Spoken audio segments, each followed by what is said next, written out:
வணக்கம். ஜெம் செய்திகளுக்காக நான் பிரீதா. இந்திய நேரப்படி மதியம் 1:30 மணி செய்திகள். முதலில் ஜெம் தலைப்பு செய்திகளை காணலாம். இயக்குனர் இமயம் பாரதி ராஜா நீலாங்கரையில் உள்ள அவரது இல்லத்தில் உடல்நலக்குறைவால் காலமானார். அரசியல் கட்சி தலைவர்களும் திரையுலகினரும் தொடர்ந்து பாரதி ராஜாவின் உடலுக்கு அஞ்சலி. திரைத்துறையின் பாரதி ராஜாவின் பங்களிப்பை போற்றி அஞ்சலி செலுத்தும் வகையில் அவரது இறுதி பயணத்திற்கு அரசு மரியாதை வழங்கப்படும்.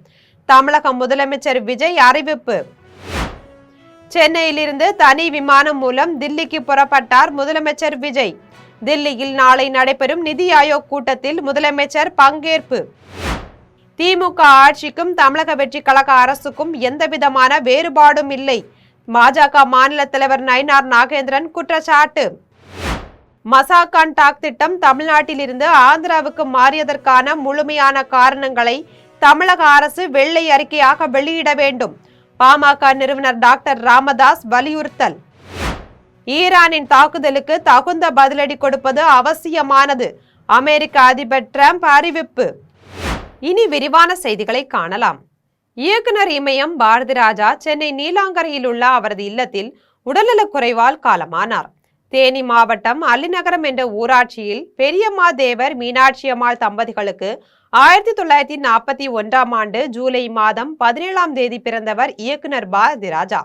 1977ஆம் ஆண்டு வெளியான 16 வயது நிலை என்ற படத்தின் மூலம் தமிழ் சினிமாவில் இயக்குனராக அறிமுகமானவர் இயக்குனர் பாரதி ராஜா.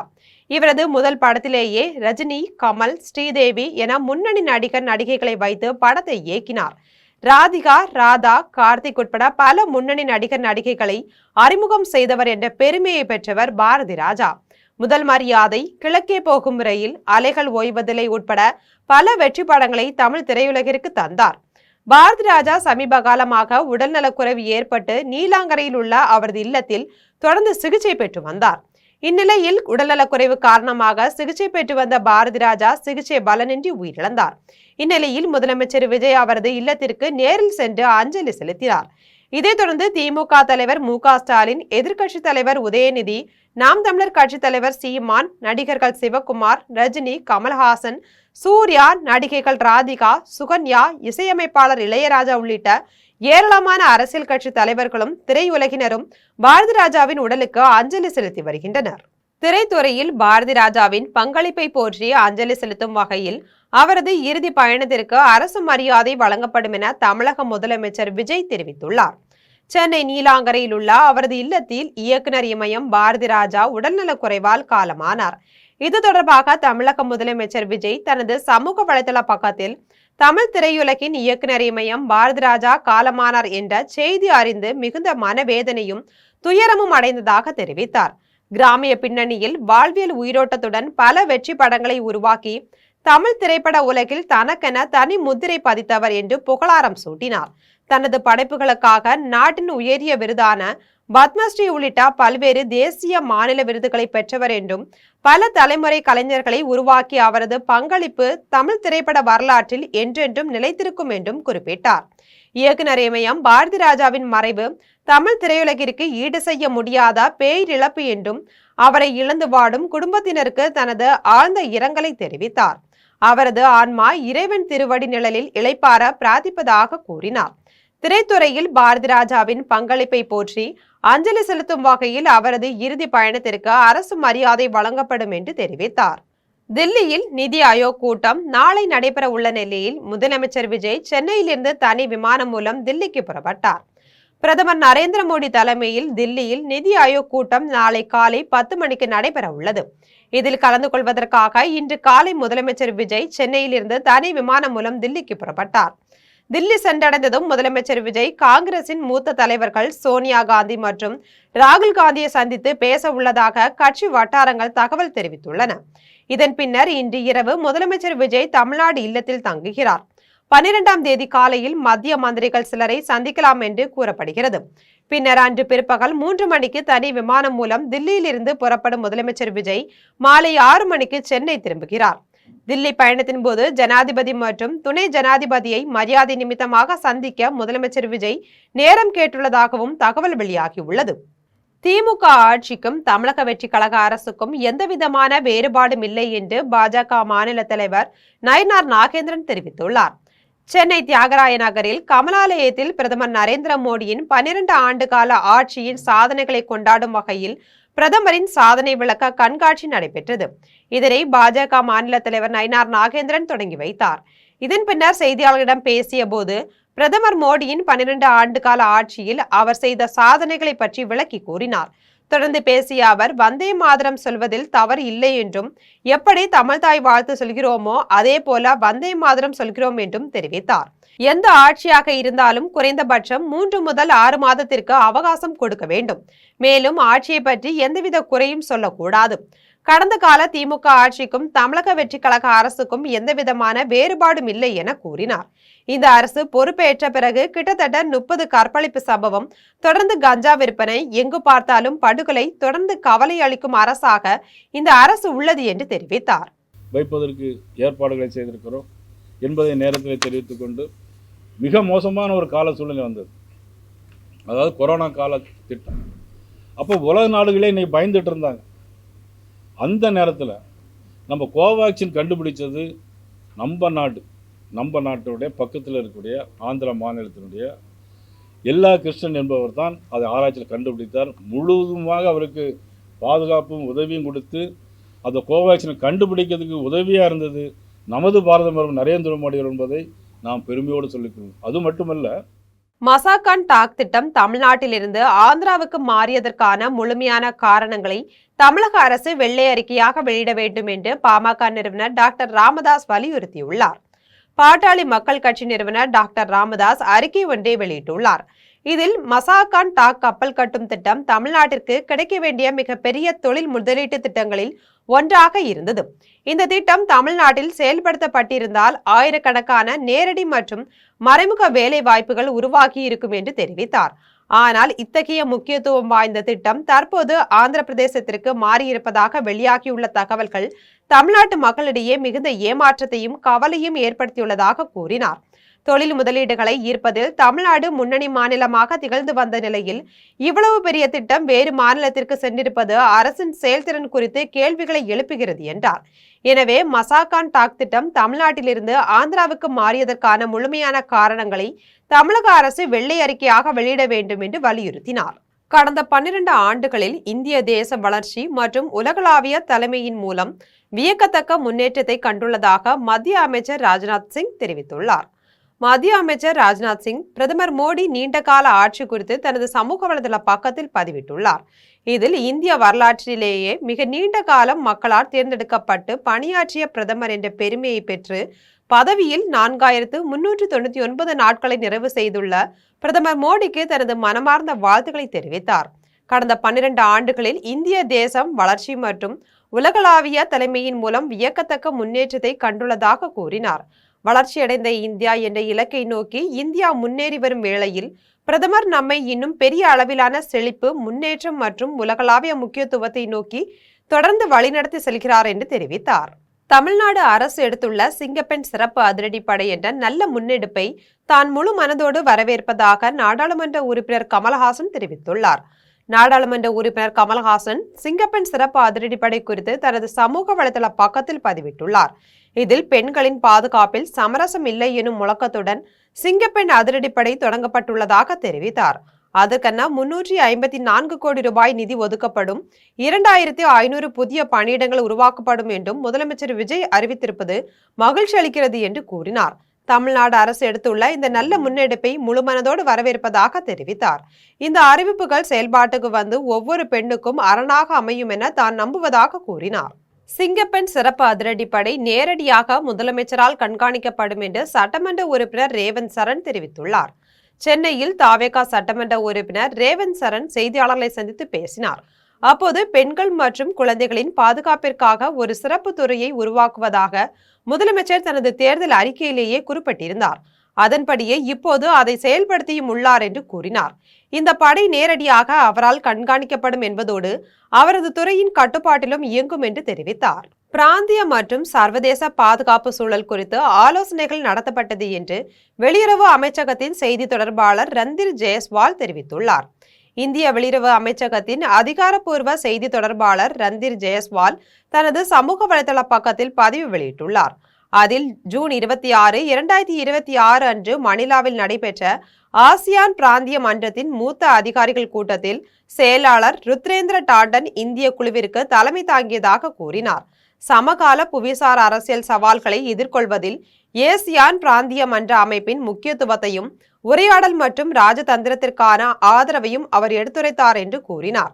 மேலும் இந்தோ பசிபிக் பகுதியில் உள்ள உலக பொதுமக்களுக்கு விதிகள் அடிப்படையிலான ஒழுங்கை பேணுவதில் ஒருங்கிணைந்த முயற்சிகளுக்கு அழைப்பு விடுக்கப்பட்டதோடு பிராந்திய மற்றும் சர்வதேச பாதுகாப்பு சூழல் குறித்தும் கலந்து ஆலோசனைகள் நடத்தப்பட்டதாக தெரிவித்தார்.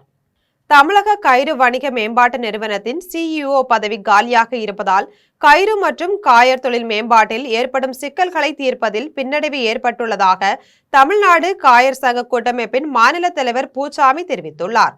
திண்டுக்கல்லில் தமிழ்நாடு காயர் சங்க கூட்டமைப்பின் மாநில தலைவர் பூச்சாமி தலைமையில் பொதுக்குழு கூட்டம் நடைபெற்றது. கூட்டத்தில் பல்வேறு தீர்மானங்கள் நிறைவேற்றப்பட்டது. இதில் பொதுச் செயலாளர் சேது, பொருளாளர் முகமது உஸ்மான் உள்ளிட்ட நிர்வாகிகள் கலந்து கொண்டனர். இதன் பின்னர் மாநில தலைவர் பூச்சாமி செய்தியாளர்களை சந்தித்து பேசினார். அப்போது தமிழக கயிறு வணிக மேம்பாட்டு நிறுவனத்தின் CEO பதவி காலியாக இருப்பதால் கயிறு மற்றும் காயர் தொழில் மேம்பாட்டில் ஏற்படும் சிக்கல்களை தீர்ப்பதில் பின்னடைவு ஏற்பட்டுள்ளதாக தெரிவித்தார். இதேபோல் கேரளம் மாநிலம் கொச்சியை தலைமையிடமாக கொண்டு மத்திய கயிறு வாரியம் செயல்படுகிறது. இதன் சேர்மன் டில்லியில் இருப்பதால் நிர்வாக சிக்கல்கள் ஏற்படுகிறது. எனவே தலைமையிடமான கொச்சியிலேயே சேர்மன் தங்கியிருந்து செயலாற்ற மத்திய அரசு நடவடிக்கை எடுக்க வேண்டும் என்று வலியுறுத்தினார். அதுக்கு பாத்தீங்கன்னா நிறைய நிதி உதவி தேவைப்படுது, பில்டிங்ஸ் தேவைப்படுது. அதை ஒரு அனலைஸ் பண்ணி அந்த காயர் குழுமங்களை ஏற்கனவே இருக்கக்கூடியதை நல்ல முறையில் செயல்படுறதுக்கு அரசாங்கம் எங்களுக்கு உதவி பண்ணணும். இன்னும் எல்லா மாவட்டத்திலையுமே இந்த மாதிரியான காயர் கூட்டு குழுமங்களை உருவாக்கி அப்பதான் நாங்கள் வேல்யூ எடிஷன் பண்ணி அனுப்ப முடியும். இல்லைன்னா 80% ரா மெட்டீரியலாக நாங்கள் வெளிநாட்டுக்கு அனுப்பிச்சிட்டு இருக்கிறோம். அதை மதிப்பு கூட்டப்பட்ட பொருளாக மாற்றணும் அப்படின்னா நிறைய காயர் கிளஸ்டர்ஸ் வரணும். அதுல நிறைய சட்டத்திட்டங்களை ரொம்ப சிம்பிளிஃபை பண்ணி எங்களுக்கு கொடுக்கணுங்கிறது எங்களுடைய மிக முக்கியமான கோரிக்கைங்க. ஏமாந்து ஓட்டு போட்ட மக்கள் இனிவரும் உள்ளாட்சி தேர்தல்களில் தாவேகாவை துரத்தி அடிப்பார்கள் என்று முன்னாள் அமைச்சர் தாமோ அன்பரசன் எச்சரிக்கை விடுத்துள்ளார். சென்னை ஐயப்பந்தாங்கலில் திமுக சார்பில் மறைந்த முன்னாள் முதலமைச்சர் கருணாநிதியின் 103வது பிறந்தநாள் விழா பொதுக்கூட்டம் ஐயப்பந்தாங்கல் ஊராட்சி மன்ற தலைவர் ஜெமிலா பாண்டுரங்கன் தலைமையில் நடைபெற்றது. இந்நிகழ்ச்சியில் நாடாளுமன்ற உறுப்பினர் TR பாலு, திமுக முதன்மை செயலாளர் RS பாரதி, முன்னாள் அமைச்சர்கள் தாமோ அன்பரசன் மற்றும் கோவி செழியன் ஆகியோர் கலந்து கொண்டனர். இக்கூட்டத்தில் முன்னாள் அமைச்சர் தாமோ அன்பரசன் பேசிய போது தனக்கான துறை எது என்று தெரியாமல் தாவேகா சுற்றுச்சூழல் துறை அமைச்சர் செயல்படுகிறார் என்று விமர்சித்தார். ஏமாந்து ஓட்டு போட்ட மக்கள் இனிவரும் உள்ளாட்சி தேர்தல்களில் இவர்களை துரத்தி அடிப்பார்கள் என்றும் எச்சரிக்கை விடுத்தார். திமுக தொண்டர்கள் இப்போதிலிருந்தே தேர்தல் பணிகளை தொடங்க வேண்டும் என்று கேட்டுக்கொண்டார். தூத்துக்குடி அருகே பல கோடி ரூபாய் மதிப்பிலான 4 ஏக்கர் நிலத்தை ஆக்கிரமித்து வாடகை தராமல் மிரட்டும் உணவக உரிமையாளர் மீது நடவடிக்கை எடுக்க வேண்டும் என நில உரிமையாளர் கோரிக்கை விடுத்துள்ளார். தூத்துக்குடி மாவட்டம் பாளையங்கோட்டை சாலையில் முத்துசாமி என்பவருக்கு சொந்தமான பல கோடி ரூபாய் மதிப்புள்ள 4 ஏக்கர் நிலம் உள்ளது.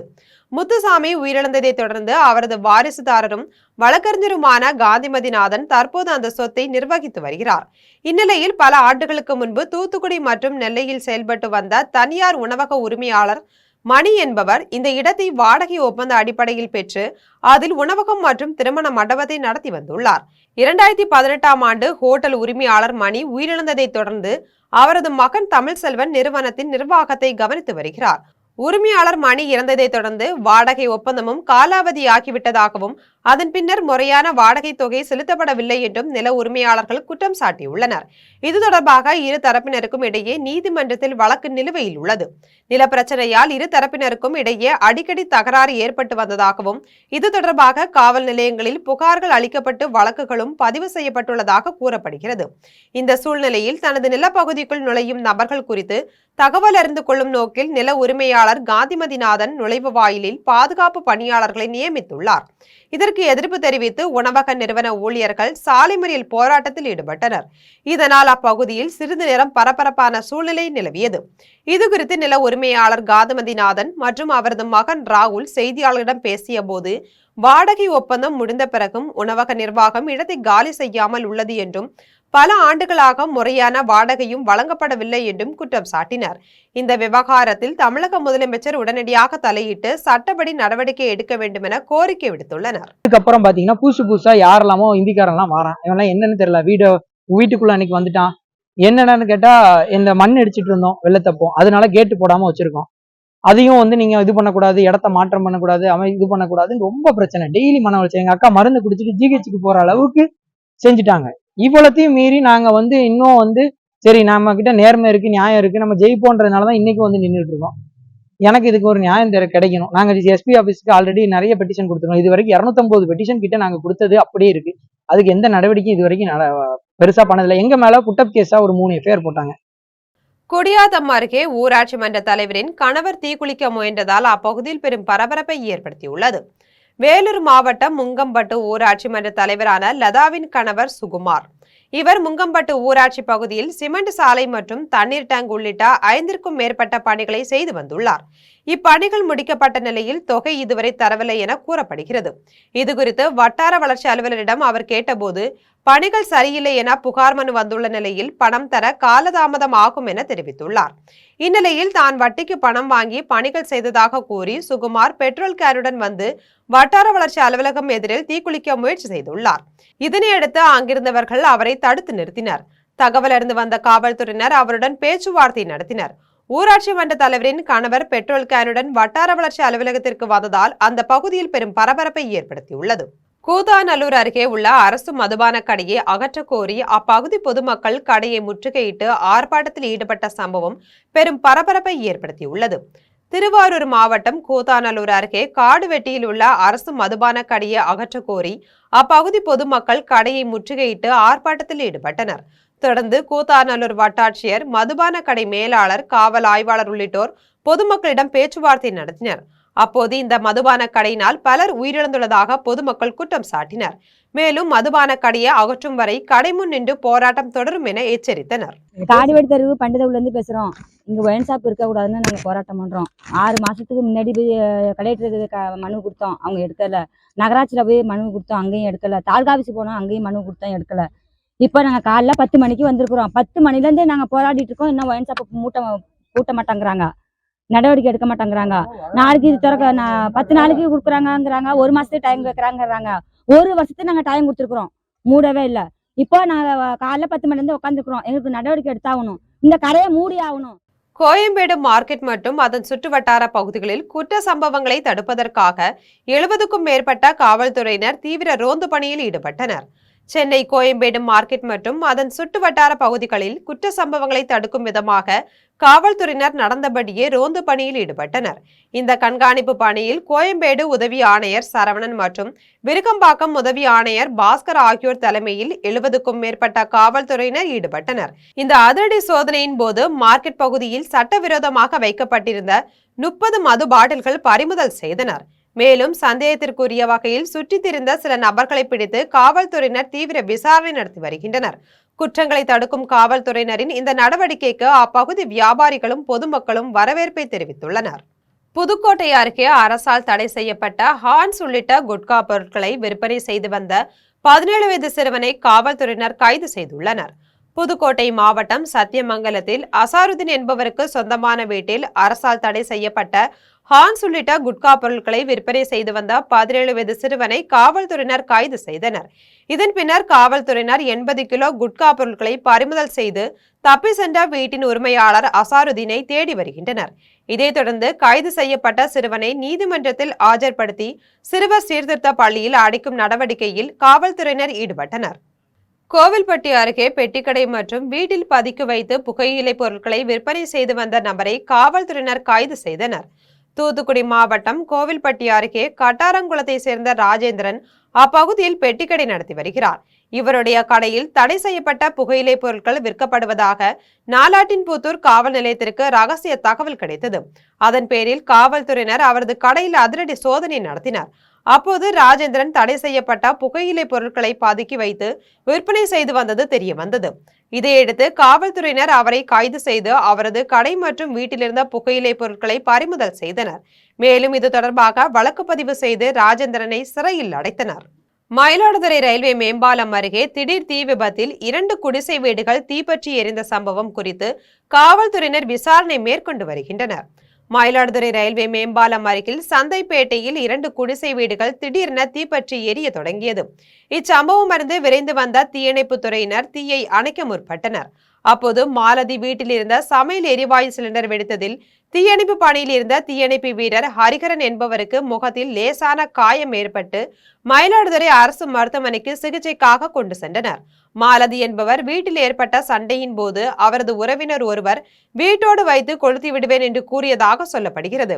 மின் கசிவால் ஏற்பட்ட தீ விபத்தா இல்லை வீட்டிற்கு தீ வைக்கப்பட்டதா என்ற கோணத்தில் மயிலாடுதுறை காவல்துறையினர் விசாரணை மேற்கொண்டு வருகின்றனர். இது தொடர்பான காட்சிகள் சமூக வலைத்தில் வைரலாகி வருகிறது. கோவில்பட்டி அருகே பள்ளி வாகனமும் இருசக்கர வாகனமும் நேருக்கு நேர் மோதிய விபத்தில் ஒருவர் உயிரிழந்த சம்பவம் அப்பகுதியில் பரபரப்பை ஏற்படுத்தியுள்ளது. விருதுநகர் மாவட்டம் சாத்தூர் அருகே மேட்டுப்பட்டியை சேர்ந்த ராதாகிருஷ்ணன் கோவில்பட்டியில் இருந்து இருசக்கர வாகனத்தில் தனது ஊருக்கு சென்று கொண்டிருந்தார். அவர் சாலைப்புதூர் அருகே சென்றபோது எதிரே வந்த தனியார் பள்ளி வாகனமும் அவரது இருசக்கர வாகனமும் நேருக்கு நேர் மோதி விபத்துக்குள்ளானது. இதில் ராதாகிருஷ்ணன் சம்பவ இடத்திலேயே பரிதாபமாக உயிரிழந்தார். இது குறித்து தகவல் அறிந்து சம்பவ இடத்திற்கு சென்ற காவல்துறையினர் அவரது உடலை கைப்பற்றி கோவில்பட்டி அரசு தலைமை மருத்துவமனைக்கு பிரேத பரிசோதனைக்கு அனுப்பி வைத்தனர். மேலும் இந்த சம்பவம் தொடர்பாக பள்ளி வாகன ஓட்டுநர் முனியசாமியிடம் காவல்துறையினர் விசாரணை நடத்தி வருகின்றனர். வாலிபர்கள் இருசக்கர வாகனத்தில் ஹெல்மெட் அணியாமல் சென்று டிராக்டரில் மோதி உயிரிழந்த சம்பவம் அப்பகுதியில் சோகத்தை ஏற்படுத்தியுள்ளது. விழுப்புரம் மாவட்டம் செம்மேடு கிராமத்தை சேர்ந்த நண்பர்களான ஐயனார் மற்றும் சரவணன் உறவினர் இறப்பிற்காக மாலை வாங்கி இருசக்கர வாகனத்தில் திரும்பி வந்தபோது விபத்தில் சிக்கினர். ஒரத்தூர் ஐயனார் கோவில் பாலம் வளைவு அருகே எதிரே வந்த டிராக்டரில் மோதி விபத்துக்குள்ளாகினர். ஹெல்மெட் அணியாததால் இருவரின் தலையும் டிப்பரில் மோதி சம்பவ இடத்திலேயே பரிதாபமாக உயிரிழந்தனர்.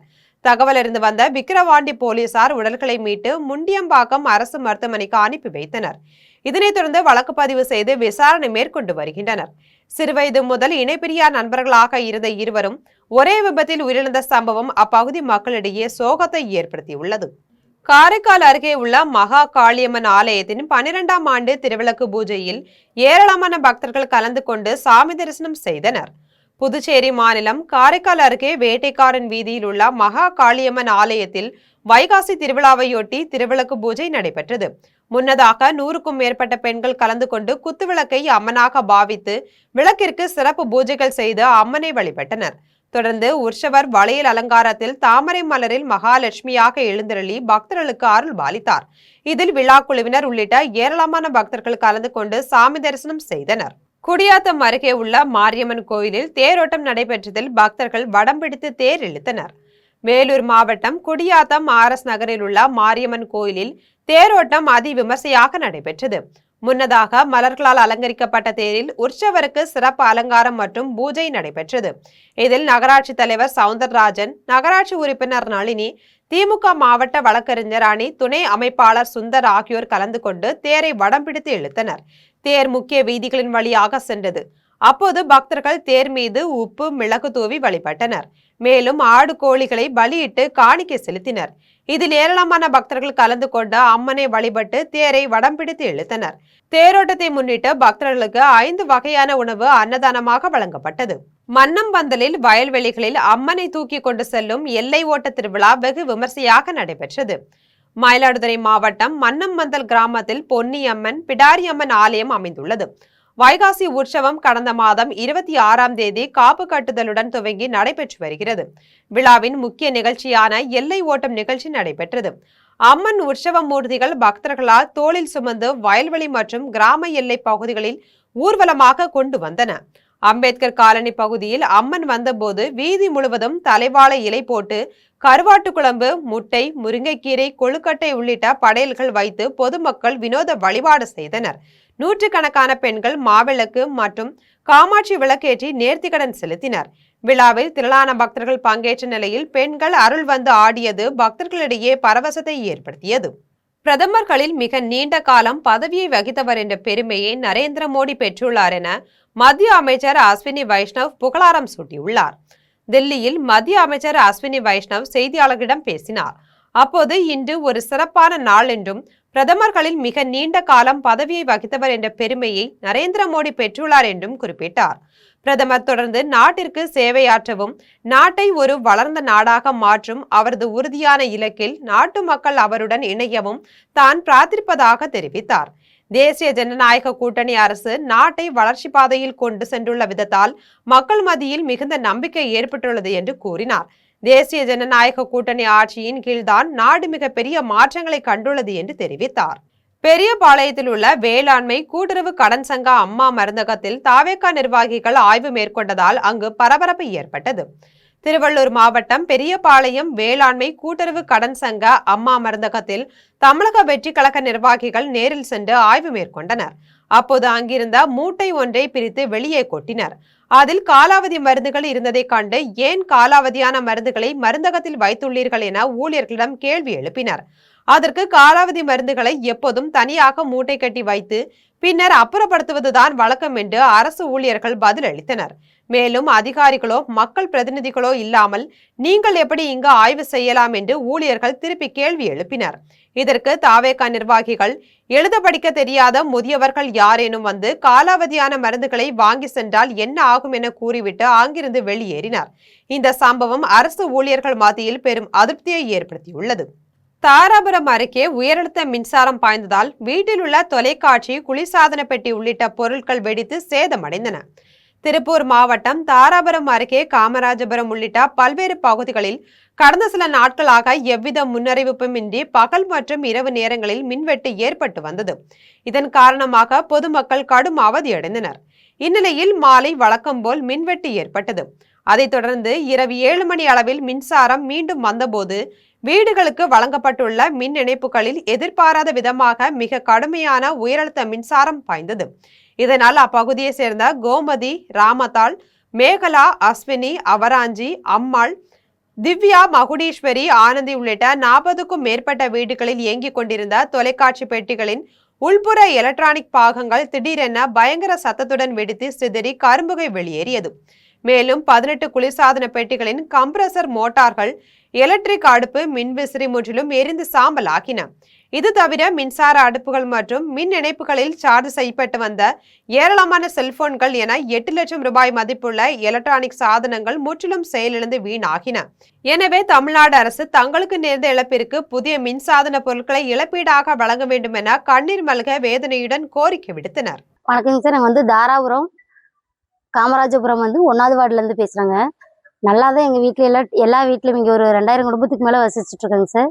எல்லா வீட்லேயுமே டிவி, ஃப்ரிட்ஜு, ஒரு 30 டிவி, ஒரு 40 ஃப்ரிட்ஜு, அப்புறம் கரண்ட் அடுப்பு, எலக்ட்ரானிக் பொருள்ஸ் எல்லாம் நிறையா திடீர்னு சேதமாயிடுச்சுங்க சார். நல்லா புதுசாக வாங்கினது எல்லாமே டப்புன்னு வெடிச்சிருச்சுங்க.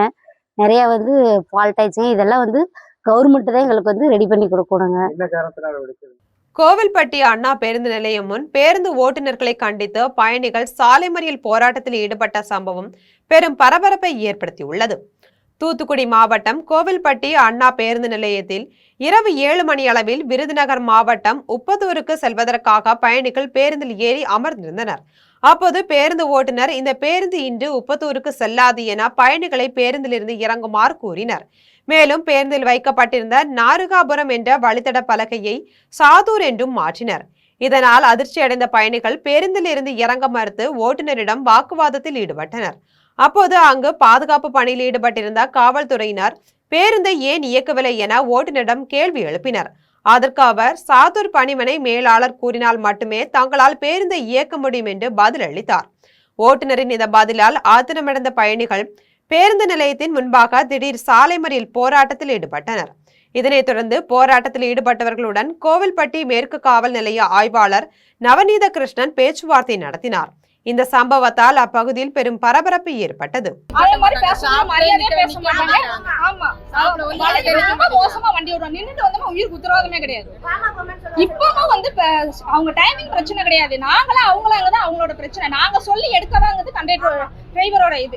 நாங்க சொல்லி அவங்க எடுக்க வாங்குது அவங்களோட பிரச்சனை. இப்ப கேட்டா டிப்போல உள்ள அவங்க மேனேஜர் யாரோ போன ஃபிளைட் மோட்ல போட்டாங்களா, எடுக்க மாட்டாங்களாம். அப்புறம் எதுக்கு பஸ் ஓடணும்? நாங்க நடந்தே போய்க்கிடுமே. அவங்க அதிகாரியா இல்ல, ஒரு அதிகாரினா ஒரு பிரச்சனை ஃபேஸ் பண்ணணும். இப்போ போலீஸ் டிபார்ட்மெண்ட் வந்து ஃபேஸ் பண்ணிட்டு இருக்கு. அப்ப எதுக்கு டிராஃபிக் டிபார்ட்மெண்ட் நாளைக்கு நாங்க உங்க டைமிங்க்கு வருவாங்க. நாளைக்கு நாங்க எல்லாம் இந்த பஸ்ஸுக்கு வருவோமா தெரியல, ஆனா மத்தவங்க வருவாங்க. நான் வந்தா நான் சொல்றேன் கண்டிப்பா உங்கள்கிட்ட. புதுச்சேரி அருகே மயான பிரச்சனையில் நடுக்குப்பம் மீனவ பெண்கள் கழுத்தில் கயிறு கட்டி கொண்டு தன் உயிரை மாய்த்து கொள்ள முயற்சி செய்த சம்பவம் அப்பகுதியில் பெரும் பரபரப்பை ஏற்படுத்தியுள்ளது. புதுச்சேரி அடுத்த தமிழக பகுதியான நடுக்குப்பம் மீனவ கிராமத்திற்கும் அருகே உள்ள ஆதி திராவிட மக்களுக்கும் மயானம் தொடர்பாக பல ஆண்டுகளாக பிரச்சனை நீடித்து வருகிறது. இந்நிலையில் கடந்த சில தினங்களுக்கு முன்பு ஆதி திராவிட இனத்தை சேர்ந்த ஒருவர் உயிரிழந்த நிலையில் அவரை புதைக்க சென்ற போது நடுக்குப்பம் மீனவர்கள் அவர்களை விரட்டி தாக்கியதாக கூறப்படுகிறது. இதை கண்டித்து ஆதி திராவிட இன மக்கள் கோட்டக்குப்பம் ரவுண்டானா பகுதியில் திடீர் சாலை மறியல் போராட்டத்தில் ஈடுபட்டனர். காவல்துறையினரின் பேச்சுவார்த்தைக்கு பிறகு போராட்டம் கைவிடப்பட்டது. இந்நிலையில் தமிழக அரசு ஆதி திராவிட மக்களுக்கு சாதகமாக செயல்படுவதாக கூறி நடுக்குப்பம் மீனவ பெண்கள் கழுத்தில் கயிறு கட்டிக்கொண்டு கடலில் இறங்கி தன் உயிரை மாய்த்துக் கொள்ளும் முயற்சியில் ஈடுபட்ட நிலையில் காவல்துறையினர் அவர்களை தடுத்து நிறுத்தினர். இதனால் அப்பகுதியில் பெரும் பரபரப்பை ஏற்படுத்தியுள்ளது. சென்னை துறைமுகத்தில் கல்மார் எனப்படும் கிரேன் சக்கரத்தில் சிக்கி ஊழியர் உயிரிழந்த சம்பவம் பெரும் பரபரப்பை ஏற்படுத்தியுள்ளது. விழுப்புரம் மாவட்டத்தை சேர்ந்த பாலமுருகன் என்பவர் சென்னை துறைமுகத்தில் இயங்கி வரும் தனியார் நிறுவனத்தில் கண்டெய்னர் சோதிப்பாளராக பணியாற்றி வருகிறார். துறைமுகத்தின் 7வது நுழைவு வாயிலில் உள்ள கண்டெய்னர் வார்டில் பணியில் ஈடுபட்டிருந்த போது ஆபரேட்டர் கிரேனினை பின்னால் இயக்கிய போது பாலமுருகன் மீது கிரேன் மோதியதில் நிகழ்விடத்திலேயே உயிரிழந்தார். இதனால் பயந்து போன கிரேன் ஆபரேட்டர் அங்கிருந்து தப்பினார். இதனை அடுத்து கண்டெய்னர் லாரி ஓட்டுநர்கள் மற்றும் ஊழியர்கள் ஒன்றிணைந்து தனியார் நிறுவன அதிகாரிகளிடம் வாக்குவாதத்தில் ஈடுபட்டனர். சம்பவ இடத்திற்கு வந்த துறைமுக காவல்துறையினர் உடலை கைப்பற்றி உடற்கூறு ஆய்விற்காக அரசு ஸ்டான்லி மருத்துவமனைக்கு அனுப்பி வைத்தனர்.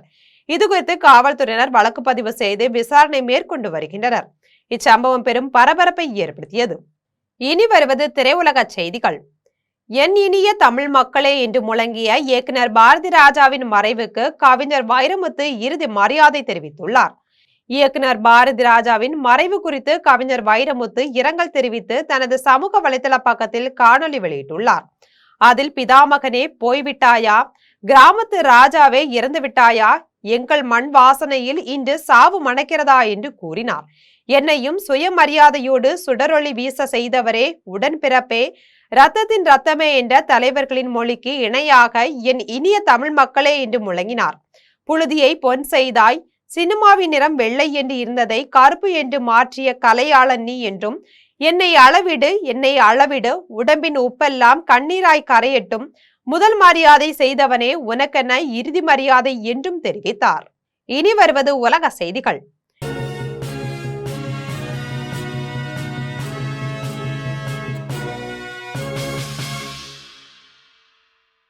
ஈரானின் தாக்குதலுக்கு அமெரிக்கா தகுந்த பதிலடி கொடுப்பது அவசியமானது என்று அமெரிக்க அதிபர் டிரம்ப் தெரிவித்துள்ளார்.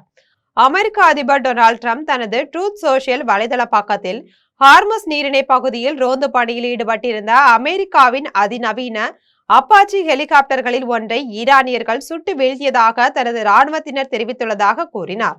அதில் இருந்த 2 விமானிகளும் காயமின்றி பாதுகாப்பாக உள்ளனர்.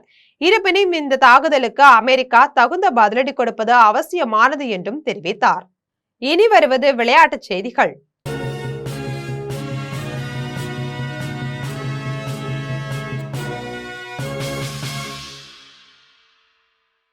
முத்தரப்பு ஒருநாள் தொடரின் இலங்கை ஏ அணியை வீழ்த்தி இந்தியா ஏ அணி வெற்றி பெற்றுள்ளது. இந்தியா ஏ, இலங்கை ஏ, ஆப்கானிஸ்தான் ஏ அணிகள் மோதும் முத்தரப்பு ஒருநாள் தொடர் இலங்கையில் நடந்து வருகிறது. இந்நிலையில் இலங்கை ஏ மற்றும் இந்தியா ஏ அணிகள் மோதும் ஒருநாள் போட்டி தம்புல்லாவில் நடைபெற்றது. டாஸ் வென்ற இந்தியா ஏ அணி முதலில் பேட்டிங் தேர்வு செய்து 50 ஓவர்களில் 6 விக்கெட் இழப்புக்கு 277 ரன்கள் எடுத்தது. இதில் சிறப்பாக விளையாடிய ருதுராஜ் கெய்ட்வாட் 101 ரன்களும், திலக் வர்மா 60 ரன்களும் எடுத்தனர். இதனை அடுத்து 278 ரன்கள் எடுத்தால் வெற்றி என்ற இலக்குடன் களமிறங்கிய இலங்கை ஏ அணி 48 ஓவர்களில் 269 ரன்கள் மட்டும் எடுத்து ஆல் அவுட் ஆனது. இதன் மூலம் 8 ரன்கள் வித்தியாசத்தில் இந்தியா ஏ அணி திரில் வெற்றி பெற்றது. இனி வருவது தங்கம், வெள்ளி மற்றும் பங்கு சந்தை விலை நிலவரம்.